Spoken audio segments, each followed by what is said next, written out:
Good morning, everybody. Hey, good to see a bunch of you guys jumping on early this morning. Morning, Mitch, Sharon, Hardick, Andrew, Alison, Luke. Hey, all the way from Mansfield, Victoria. Hey, good to see you, mate. Yeah, it's a bit wet here too on the Gold Coast. A little bit rainy all round. Deb, good morning, all the way from Newcastle. Good to see you guys. Thanks for joining me this morning on another Wealth Coffee Chat. A little bit later start this morning, folks. My wonderful, amazing, beautiful, amazing wife. Birthday today. A few birthday cheers this morning. There you go. Not the reminders popped up today either. Okay. Sometimes it works, sometimes it doesn't. The world of Facebook and YouTube, Alison. There you go. Hey, good morning, Pratesh. Great to see you. Happy birthday, Shay. Yeah. Well, thanks for joining me, team. Today, I thought we would continue our conversation. Jason Whitten's my name, as you know. Most of you know anyway. If you don't, been property investing over 20 years, coaching property investors over 18 across Australia and New Zealand. Along the way, learn a few things. Each morning, we have a Wealth Coffee Chat.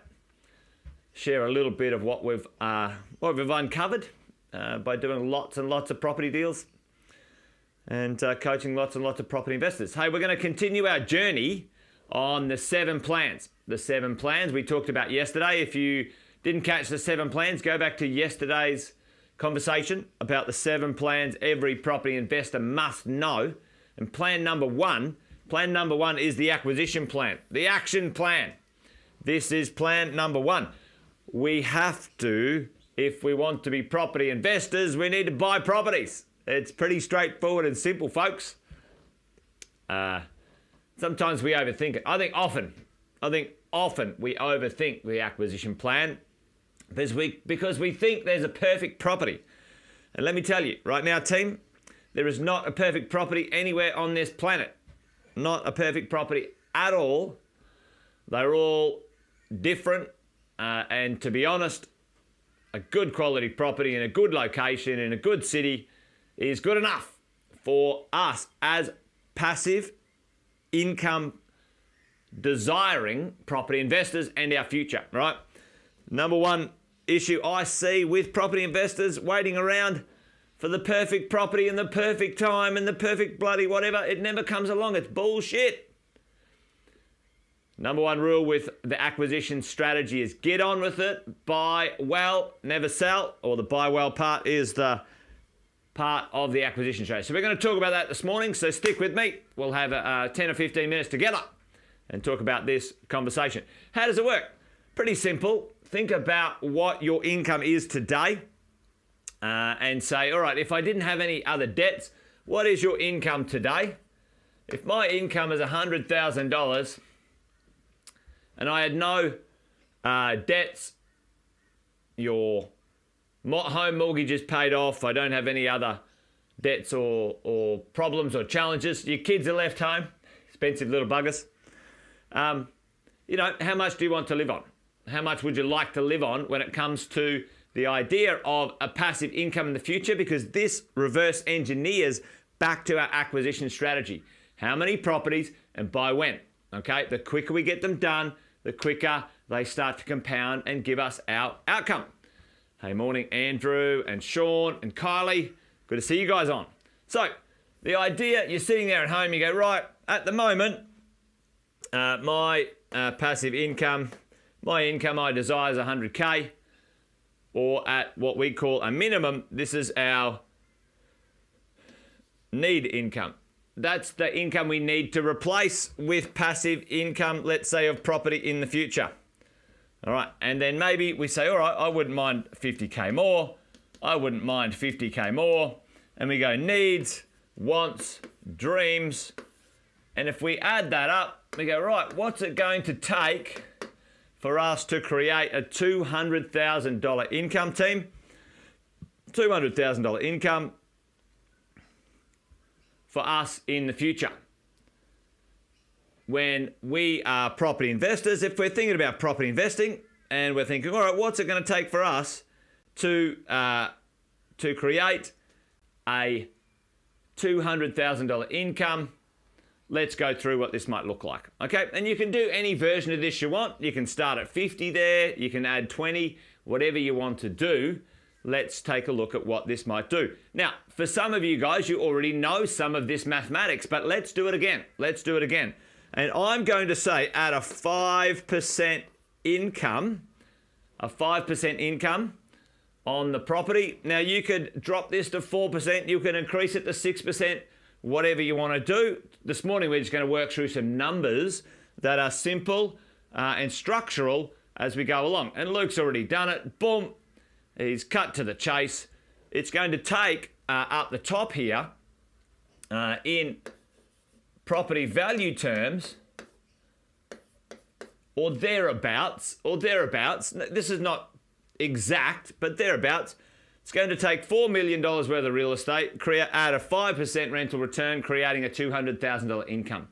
All right, so how do we get going on this? All right, so over here, if you look at this, it's going to take $2 million worth there, another mill, and another mill.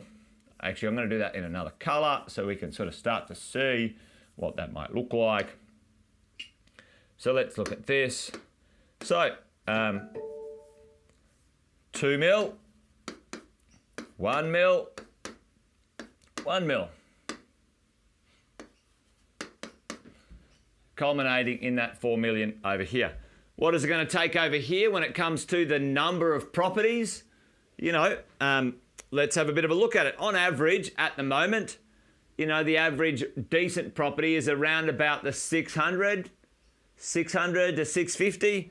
But let's just go, that's going to be like 3 properties, you know, 1.5, you know, add it up.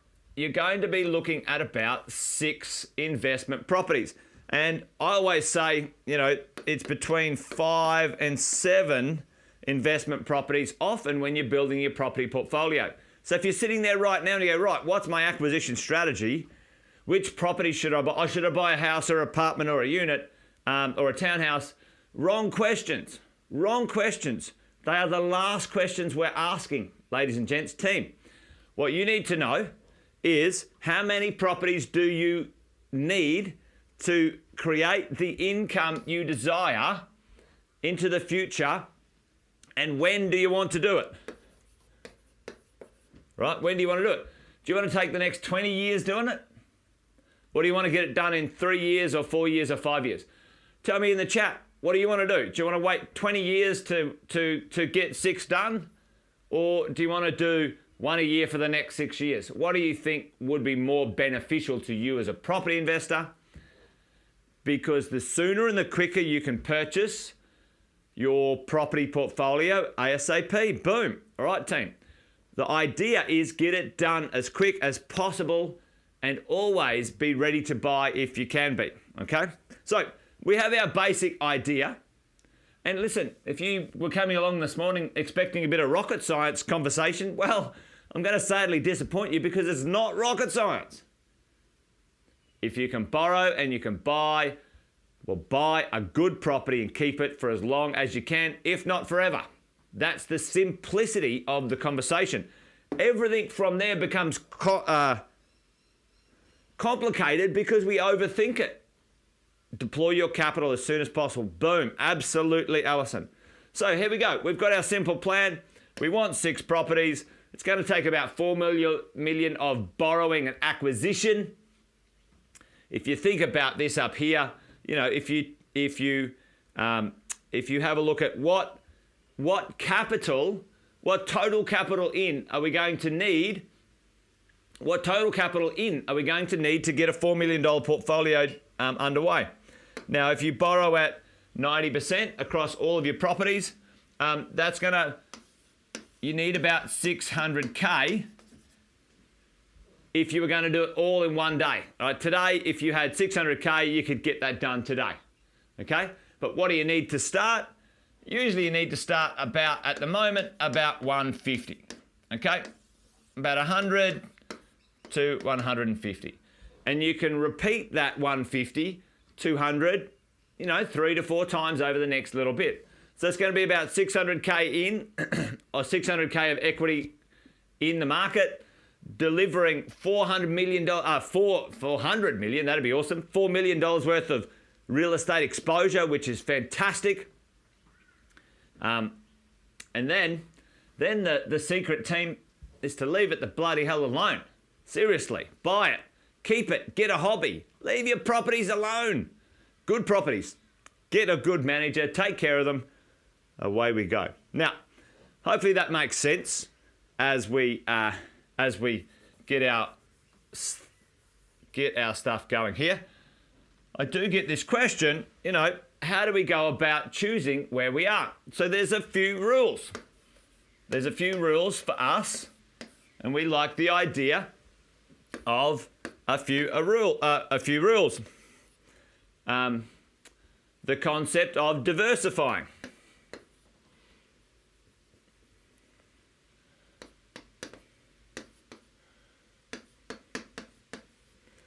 The concept of diversify, and we'll talk about what that means in a minute. How do you diversify when it comes to residential real estate? I'm not talking about, this is about building our property portfolio, team. I'm not talking about, I'll buy some Bitcoin, I'll buy some shares, and I'll buy a property.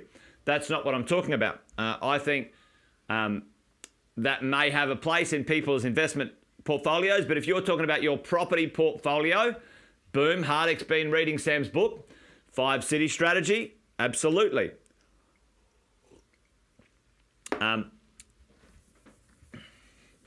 So we'll go the diversify rule up here. So 1, city/state in Australia, property type, number 2.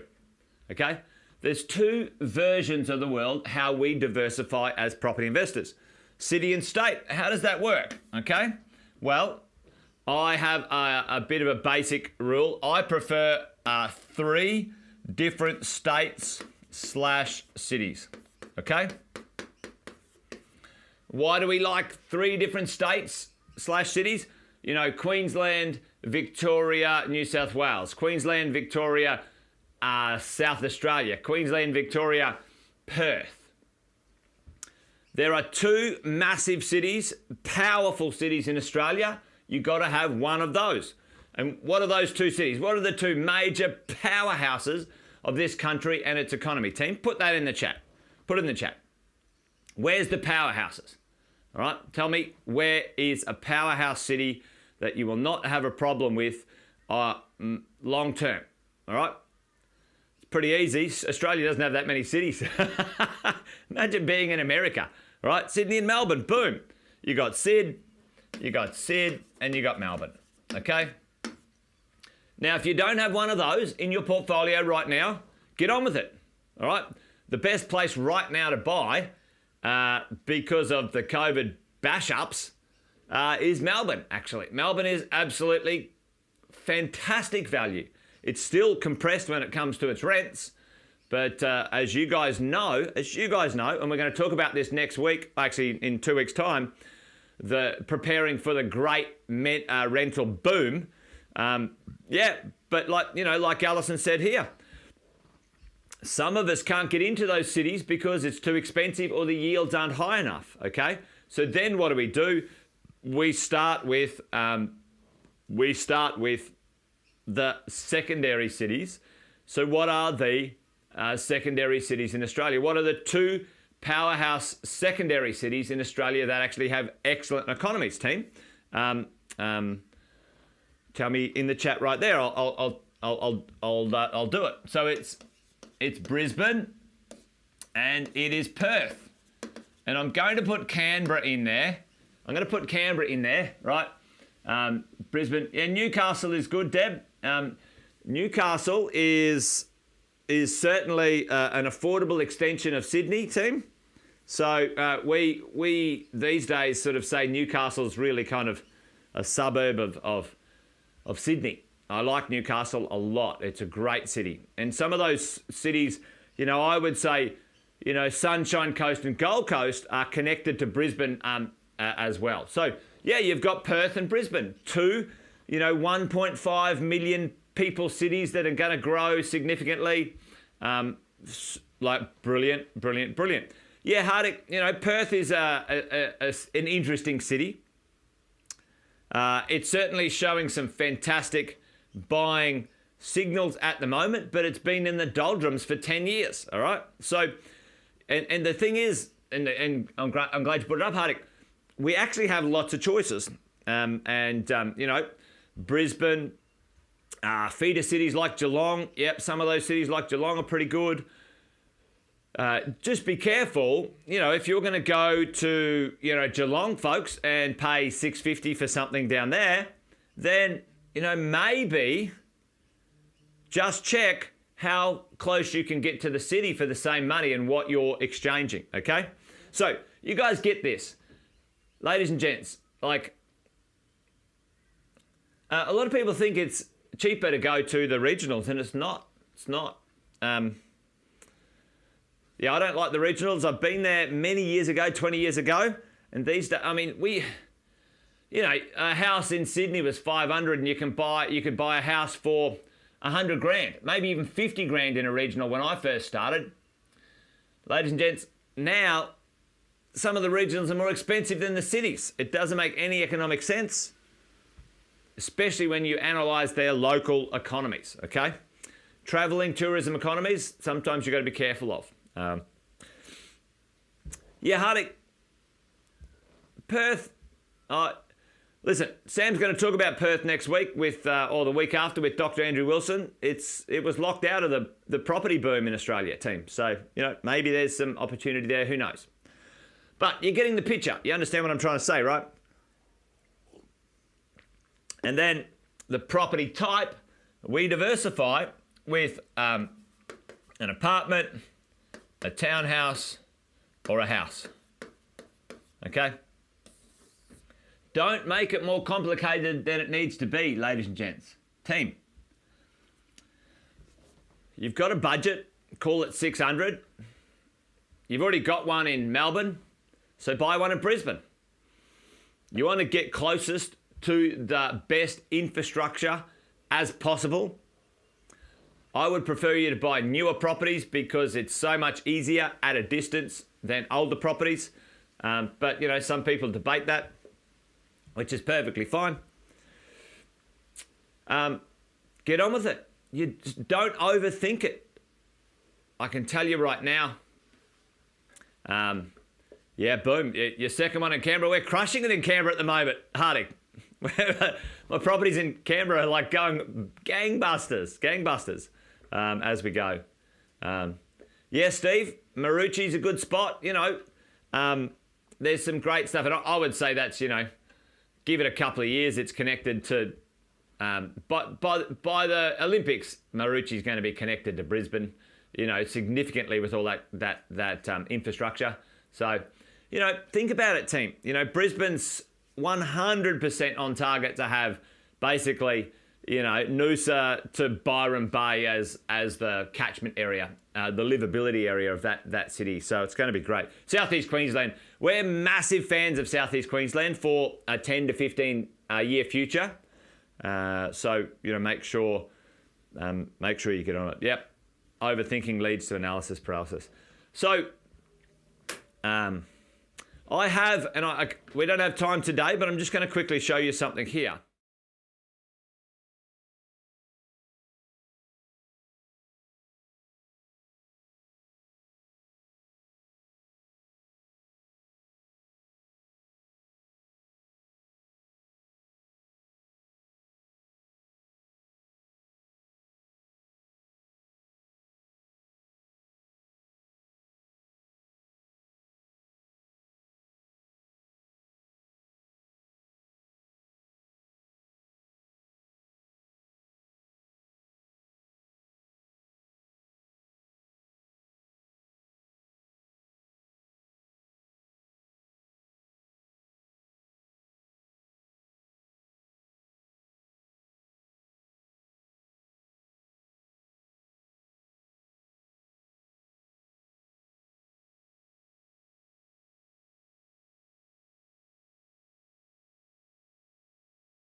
Sorry, team. My God, I went on to one of the scenes and it didn't have the mic installed. So, well, there you go. The problem with live television. Yep, here we go. Hopefully you guys are still with me. We've got it back. So I've got my passive income calculator here. So right, it's 2022 right now. It's 2022 right now, team. I've got a 20-year goal. I want a passive income of $200,000. You know, what's it going to do? I'm going to say, okay, 2042, we're going to have a crack at this. And I've got my personal place of residence, my PPR. All right, so let's go ahead and we'll add our first investment property. All right, add our first investment property. And as you can see here, you can see the calculator starts to shift. And with one investment property, my passive income in 20 years' time, $35,000. Let's add a second investment property. Getting a bit closer. Let's add a third investment property. On our way, you know, add a fourth investment property.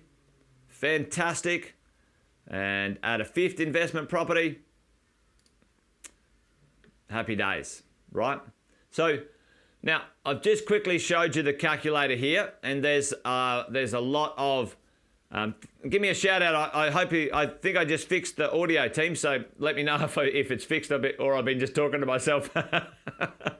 But you know, look at this. As we go along, you know, we've been able to purchase our investment properties. Over 20 years' time, they've started to pay themselves off because, listen, we put them on interest only for as long as we can while we've got our acquisition phase going. And then at some point, the lenders will make you pay them off. All right? That's just the way it is. And so we achieved this with 6 investment properties. Look at this.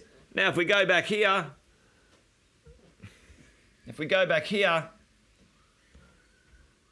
what was our number? 6 investment properties. And the longer you leave this alone, let's go and leave that, let's go do that to 30 years. Have a look at the income, the blue section here. Look at the income, the blue section. $499,000. This is like, when I say buy well, never sell, sometimes it's a bit of tongue-in-cheek, like, come on, team, just buy the bloody properties and leave them alone. But this is the outcome that can be achieved with good properties left alone and just looked after, okay? The longer you own them and the better you maintain them for income producing, the better off you're going to be, all right? I've gone a bit late today, so I'll call it there. But what I might do in the coming days is I might circle around on this calculator and do a little bit more on it, you know.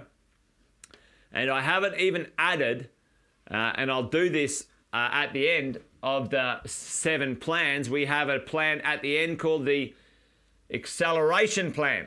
And let me show you the acceleration concept. The acceleration concept at the end of this, where you can really boost your income as we go. All right. Yeah, Steve, it could be much higher, mate, for sure. I always just put a growth rate in of 4% to be really conservative. You know, the interest rates, you know, probably could be adjusted over time. You could probably put them at maybe 4%, you know, just to make sure it, you know, levels out. You know, rent growth rate, you know, maybe that could be a bit lower, a bit higher. So, you know, you have a look at that. And this is actually, you make a good point there, Steve, just for a second. You know, the capital growth could be a bit higher, but the important part, did you see that change? That passive income change? The important part, folks, is if your property isn't in an area that's going to sustain good quality rent growth in the future, it's going to be like, it's the difference of 4% rent growth compounding over time compared to a 2% rent growth compounding over time, okay, is the difference of nearly $250,000 worth of income, okay, as you go. Oh, Joe, great question. What if they say you can't borrow anymore? Boom, mate. Well, number one, that might be the case. Often, Joe, I have found that is not the end of the story. You've asked one lender a question and they're not giving you a solution. Joe, if you want to find a solution, you need to work with people like myself and our coaches who can give you future solutions. There's a number of ways to improve your borrowing power and your ability to buy your next property. You need someone who's creative. Always. Yeah.